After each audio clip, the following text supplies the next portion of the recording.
What's up, y'all, and welcome to part 3 of the Give Me a Shot video course here at How to Rap.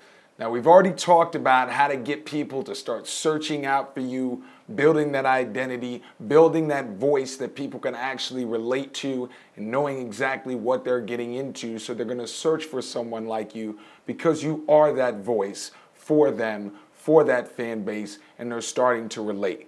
We've already talked about how to get people to actually give you that first listen and really pay attention to you through the volume and the amount of work that you're just showing them, so they're actually going to pay attention and get that effectiveness, so you can actually have people listen to your full song when you put it out, rather than just a, oh yeah, that's decent kind of a feeling.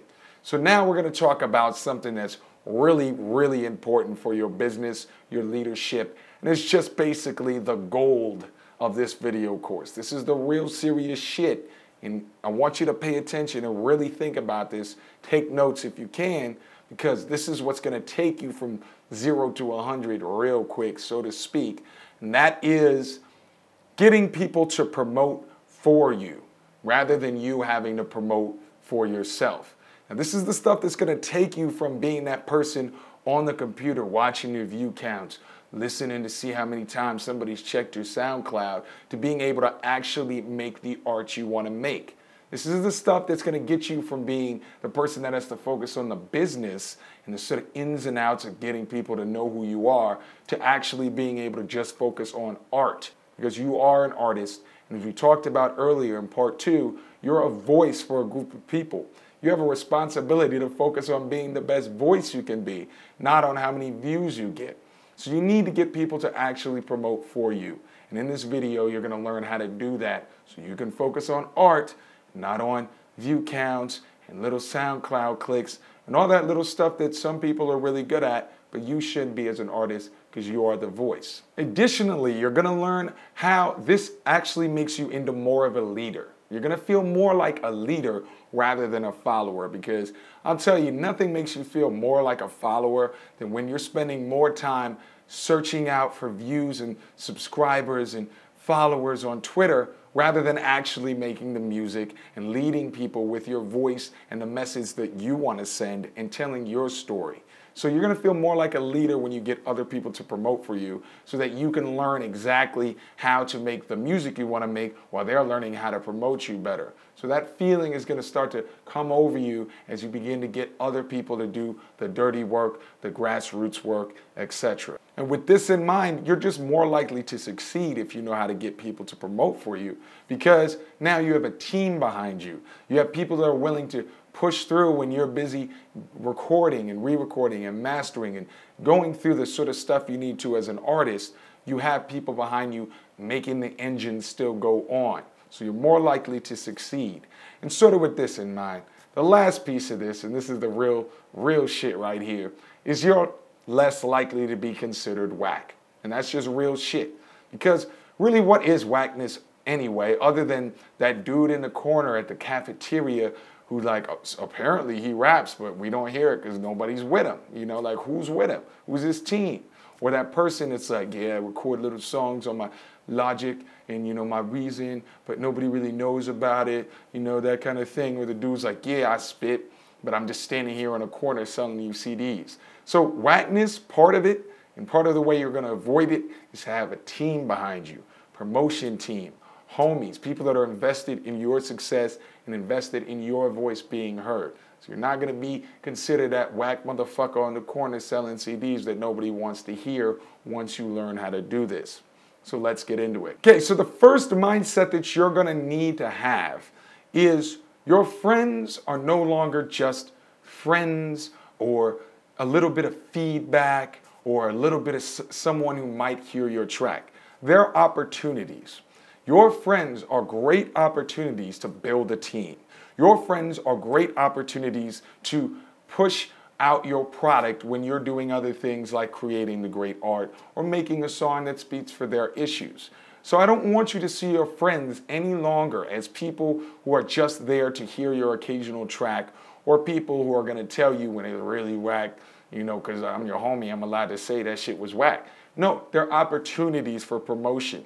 So you can do little things like How about you paint a picture for your buddies of what you're going to do once you get on, you know? Sort of plant the seeds of the team that you're going to build with these people, to your friends. Yo, man, once we get on, you're going to be like my A&R, man, because you always give me the real. Once we get on, you're going to be like my PR, man, because you just know exactly what the fans want. Start planting these seeds in their minds, and they're much more likely to actually want to invest in promoting your SoundCloud or your YouTube or any of these things. Friends are opportunities. And this is not just, me, an idea I have. This is experience talking. Because I have, time and time again, I get a call from a buddy like, oh yeah, I was talking to this, music person and I told them about how to rap. Or a family member, I was talking to a colleague and told them about how to rap. So these are opportunities. And I don't want to talk about them as if they're like, pieces, pawns in your chessboards, but they are certainly people that have a lot more of an advantage than you might be seeing just because they are your homies. But they are also an opportunity to get people to promote you, and this is an opportunity for you to take a leadership role rather than a reaction role. Like, well, he's my buddy, I'll just throw him one track. How about he's my buddy, he's my future A&R, and I'm going to play him every song, and then I'm going to tell him, okay, well, why don't you, retweet this? And then, when we go to the show next week, you can be there, and all of your followers already know where you're at, so maybe a couple other people will show up because they saw what you're doing, and now you're connected with me, and da-da-da-da-da-da.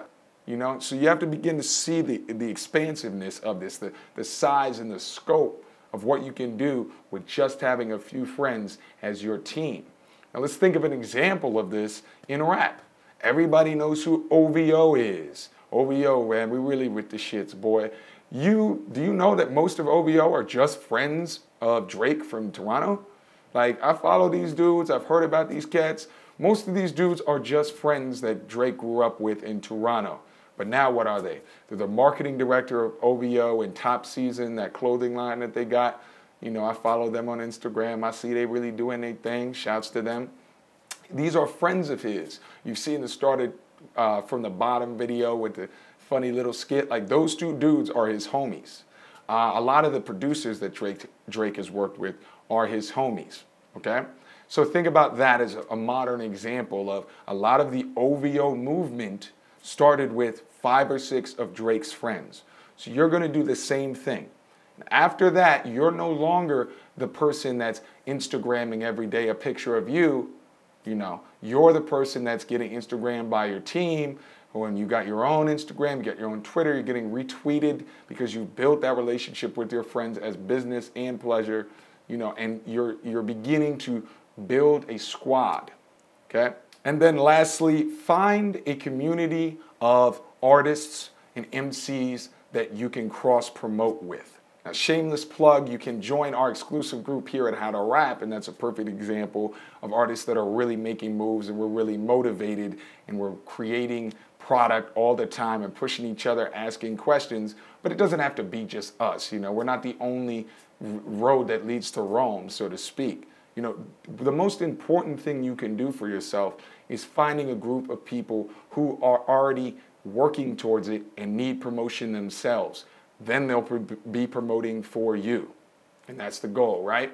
So once you're working with somebody, again, opportunities, not just feedback. Opportunities, not just haters. One of the biggest mistakes most artists make is seeing other artists as just competition rather than seeing them as cooperation.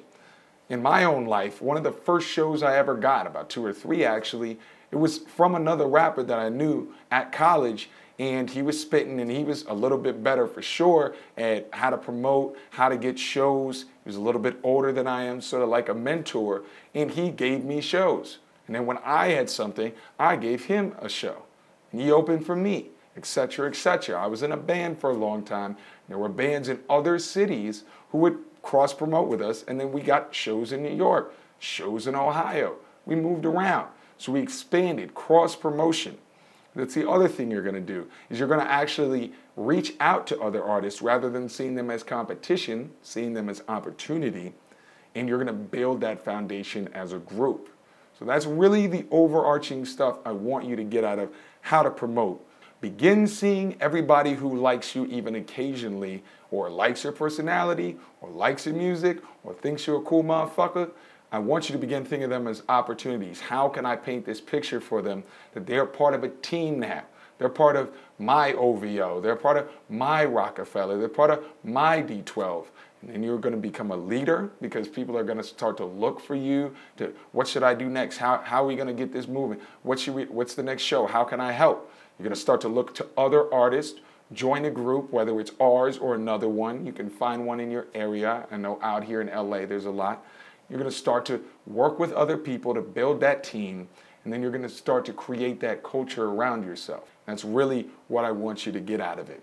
Now, I'm going to add a little bit of a conclusion and an overview in the next video here for this 3-part course, but I hope that you're really understanding exactly the mindsets that you need in order to go from the person by themselves clicking away, trying to get your voice heard, trying to get people to pay attention, trying to get people to give you a shot, and now how you're going to start to build a community around your career, about to become the artist, not the business person if that's not what you want to do, going to be the voice for us as the fans, and then how you're going to become the leader rather than the follower, rather than the Lone Ranger. You're going to be the town sheriff, to use a really corny example. So that's a little bit of what we're looking forward to. Go on there to the overview just to remind you what to do, get some action items for the future. Get up with the group if you're part of the group, if you're considering. Hopefully this is giving you sort of a direction no matter what you decide to do. The most important thing is get yourself out there. Work hard. Keep hustling, keep rapping, and keep the faith. I'm Drew Marcy. Peace.